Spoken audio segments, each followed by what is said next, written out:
cool. Like I think you're still going to be in the black on that. But selling them for XRP at the current prices and where XRP at, you're not alone. We have other clients that I speak to on a frequent basis that have liquidated a significant portion of their real estate portfolio and parlayed that into XRP. Great play, in my opinion. Again, can't give you financial advice. I'm just telling you what I see out there in the market, and then you can make your own decisions.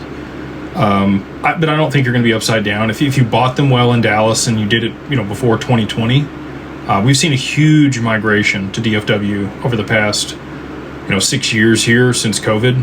A lot of people from New York and California and other places flocking here to Dallas.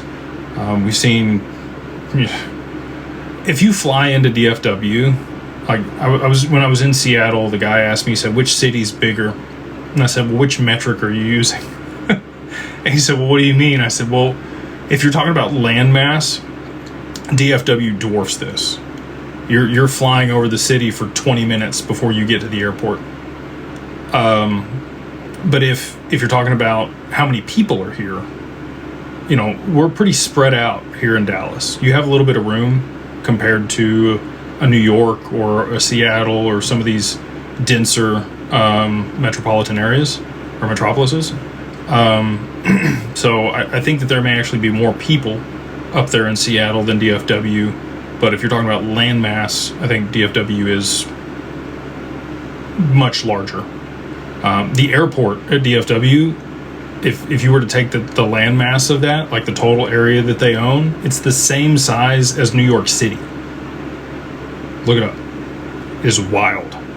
Our airport it's the same size as New York. So anyway, all that to say, I think you're going to be fine on the homes if you bought them long enough ago and you got good rates on them.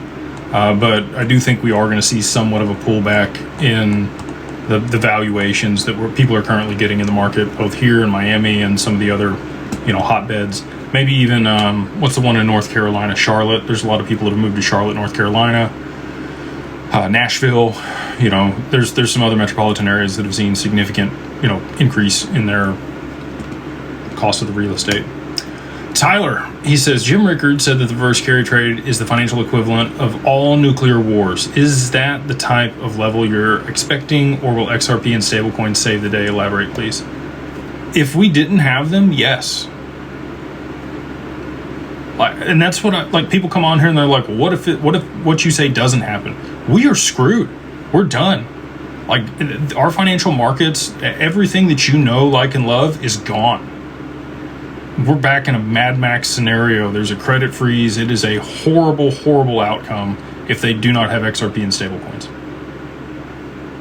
They need something to be able to restructure the debt with. If they don't have something that appreciates substantially on the balance sheets or is administratively repriced or whatever you want to call it, these banks have billions of dollars in losses already, unrealized losses. And if we continue in the cycle in the debt-based system that we're currently in, it's over.